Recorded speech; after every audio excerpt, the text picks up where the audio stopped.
The Holy Bible, New King James Version, 1 Samuel 26. Now the Ziphites came to Saul at Gibeah, saying, "Is David not hiding in the hill of Hachilah, opposite Jeshimon?"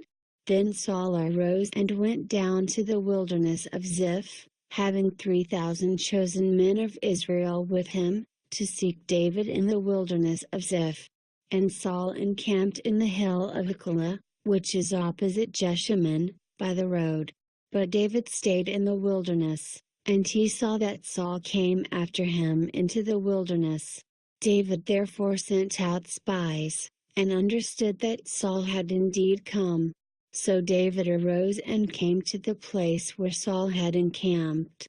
And David saw the place where Saul lay, and Abner the son of Ner, the commander of his army.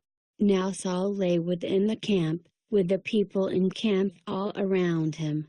Then David answered, and said to Ahimelech the Hittite and to Abishai the son of Zeruiah, brother of Joab, saying, "Who will go down with me to Saul in the camp?" And Abishai said, "I will go down with you." So David and Abishai came to the people by night, and there Saul lay sleeping within the camp, with his spear stuck in the ground by his head. And Abner and the people lay all around him. Then Abishai said to David, "God has delivered your enemy into your hand this day. Now therefore, please, let me strike him at once with the spear, right to the earth, and I will not have to strike him a second time." But David said to Abishai, "Do not destroy him, for who can stretch out his hand against the Lord's anointed, and be guiltless?" David said furthermore, "As the Lord lives, the Lord shall strike him, or his day shall come to die, or he shall go out to battle and perish. The Lord forbid that I should stretch out my hand against the Lord's anointed. But please, take now the spear and the jug of water that are by his head, and let us go."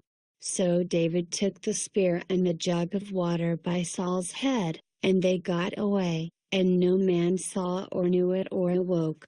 For they were all asleep, because a deep sleep from the Lord had fallen on them. Now David went over to the other side, and stood on the top of a hill afar off, a great distance being between them. And David called out to the people and to Abner the son of Ner, saying, "Do you not answer, Abner?" Then Abner answered and said, "Who are you, calling out to the king?" So David said to Abner, "Are you not a man? And who is like you in Israel? Why then have you not guarded your lord the king? For one of the people came in to destroy your lord the king. This thing that you have done is not good. As the Lord lives, you deserve to die, because you have not guarded your master, the Lord's anointed. And now see where the king's spear is, and the jug of water that was by his head." Then Saul knew David's voice, and said, "Is that your voice, my son David?" David said, "It is my voice, my lord, O king." And he said, "Why does my lord thus pursue his servant? For what have I done, or what evil is in my hand? Now therefore, please, let my lord the king hear the words of his servant. If the Lord has stirred you up against me, let him accept an offering.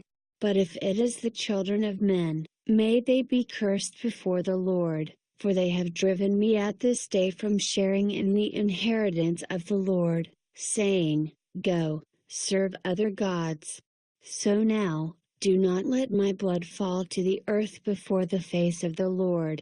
For the king of Israel has come out to seek a flea, as when one hunts a partridge in the mountains." Then Saul said, "I have sinned. Return, my son David. For I will harm you no more, because my life was precious in your eyes this day. Indeed I have played the fool and erred exceedingly." And David answered and said, "Here is the king's spear. Let one of the young men come over and get it. May the Lord repay every man for his righteousness and his faithfulness, For the Lord delivered you into my hand today, but I would not stretch out my hand against the Lord's anointed. And indeed, as your life was valued much this day in my eyes, so let my life be valued much in the eyes of the Lord, and let him deliver me out of all tribulation." Then Saul said to David, "May you be blessed, my son David. You shall both do great things and also still prevail." So David went on his way, and Saul returned to his place.